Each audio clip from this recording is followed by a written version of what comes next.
ഗർഭിണിയായ സ്ത്രീയെ കൂട്ടിക്കൊണ്ടുപോവുക എന്ന് പറയുന്നൊരു സംഭവം ഉണ്ടല്ലോ. അതിനോടനുബന്ധിച്ച് 7-ാം മാസത്തിൽ സ്വന്തം വീട്ടിലേക്ക് കൂട്ടിക്കൊണ്ടുപോകുന്ന സമയത്ത് വെള്ള വസ്ത്രം ധരിക്കുക എന്നൊരു രീതി നാട്ടിലൊക്കെ ഉണ്ട്. അതിന് ഇസ്ലാമികമായ വല്ല അടിസ്ഥാനവും ഉണ്ടോ, അല്ലെങ്കിൽ ഒരു കേവല നാട്ടാചാരം മാത്രമാണോ? ഗർഭിണിയായ സ്ത്രീയെ കൂട്ടി കൊണ്ടുപോകണം എന്ന് തന്നെ ഇസ്ലാമിൽ ഇല്ലല്ലോ. അങ്ങനെ നിർബന്ധ നിയമറ്റുണ്ടോ? ഇത്ര മാസമായാലും 6-ാം മാസമായാലും കൂട്ടിക്കൊണ്ടുപോവുക, 10-ാം മാസമായാലും കൂട്ടിക്കൊണ്ടുപോവുക, പിന്നെ പ്രസവിക്കേണ്ട മുമ്പ് കുറേ ആൾ മധുരമായിട്ട് പോവുക. അങ്ങനൊന്നൊരു പ്രത്യേകമായ നിയമങ്ങളോ അങ്ങനെ ചെയ്യണം ഇങ്ങനെ ചെയ്യണം എന്ന് കൽപ്പനകളോ ഉണ്ടായിട്ടല്ല അത്. പക്ഷെ നമ്മളെ നാട്ടിലൊക്കെ എന്ന് പറഞ്ഞാൽ ശരിക്ക് 1-ാമത്തെ പ്രസവത്തിന് വളരെയേറെ അവശതയും പ്രയാസങ്ങളും അനുഭവിക്കുകയും മനസ്സിന് വല്ലാത്ത ടെൻഷനുകൾ ഉണ്ടാവുകയും ചെയ്യുന്ന ഒരവസരമാണ് ഫസ്റ്റ് ഗർഭിണിയാകുന്ന പെണ്ണിന്, പ്രത്യേകം 6, 7, 8, 9 മാസങ്ങളിൽ.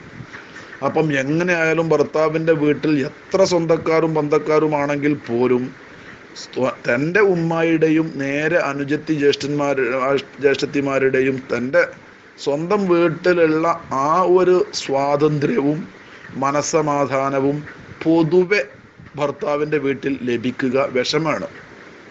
ഇത് നമുക്ക് എല്ലാവർക്കും മനസ്സിലാക്കുന്നൊരു സത്യമാണ്. ഭർത്താവിൻ്റെ വീട്ടിലാണെങ്കിൽ ആ ഭക്ഷണം കഴിക്കാൻ നേരത്ത് മാത്രം എണീറ്റ് നിന്ന് ഭക്ഷണം കഴിച്ചാണ്ട് പോയിട്ട് ക്ഷീണുണ്ടെങ്കിലും കിടക്കുമ്പോൾ സ്വാഭാവികമായിട്ടും ആരെയും കുറ്റപ്പെടുത്തല്ല, നാത്തൂമാരായാലും ഭർത്താവിൻ്റെ ജ്യേഷ്ഠനുജന്മാരോ അമ്മയമ്മ അമ്മശങ്കാക്കെ ആണെങ്കിൽ എന്തെങ്കിലും അവർ കരുതുമോ, എന്തെങ്കിലും ഈ കുട്ടിക്കൊരു തോന്നൽ വരും. നേരെ മറിച്ച് അവനാൻ്റെ വീട്ടിലാണെങ്കിൽ ഒന്നും കരുതാനുമില്ല, പേടിക്കാനുള്ള. അവൾക്ക് ക്ഷീണമാണെങ്കിൽ അവിടെ പോയി കിടക്കുക, ഭക്ഷണത്തിൻ്റെ നേരം മാത്രം. ഇനി ഉമ്മ എനിക്ക് ക്ഷീണമാണ്, അനുജത്തിനോട് ഇങ്ങോട്ട് കൊണ്ടുവരാൻ പറയുന്ന ഇങ്ങോട്ടും കൊണ്ടുവരിച്ച അവനാൻ കിടക്കുന്നിടത്തുമൊക്കെ. അതുകൊണ്ട് തന്നെ ആ ഒരു ഘട്ടം ഫസ്റ്റ് ഗർഭിണിയാകുന്ന ഘട്ടത്തിൽ, ആ സമയത്തിലൊക്കെ വളരെയേറെ പല സഹായങ്ങളും മാനസിക സമാധാനവും ടെൻഷനിൽ നിന്നുള്ള മോചനവും വളരെയേറെ ആഗ്രഹിക്കുകയും പ്രതീക്ഷിക്കപ്പെടുകയും ചെയ്യുന്ന നേരം. അതുകൊണ്ട് ആ സമയത്ത് അവനാൻ്റെ വീട്ടിലേക്ക് കൊണ്ടുപോവുക എന്നൊരു പരിപാടി ഉണ്ട്. അതാണ് സത്യത്തിൽ ഈ കൂട്ടിക്കൊണ്ടുപോവുക എന്നൊക്കെ പറഞ്ഞത്. അല്ലാതെ അവനാൻ്റെ വീട്ടിൽ പ്രസവിക്കണമെന്നോ അല്ലെങ്കിൽ അവിടെ തന്നെ പോകണമെന്നോ നിയമമൊന്നും ഉണ്ടായിട്ടല്ല. ഇങ്ങനെ വരുമ്പം ആ യാത്രയിൽ പൊതുവെ കള്ളിമ്പുള്ളി അലങ്കാരങ്ങളൊക്കെ ഒഴിവാക്കിയിട്ട് പോവുക എന്നുള്ളൊരു സമ്പ്രദായം നാട്ടിൽ നടന്നു വരുന്നുണ്ട് എന്നല്ലാതെ ഒരു പ്രത്യേകമായ കൽപ്പിക്കപ്പെട്ട സംഗതിയാണെന്ന് ആരും തെറ്റിദ്ധരിക്കരുത്. അങ്ങനെയൊന്നും ഇല്ല.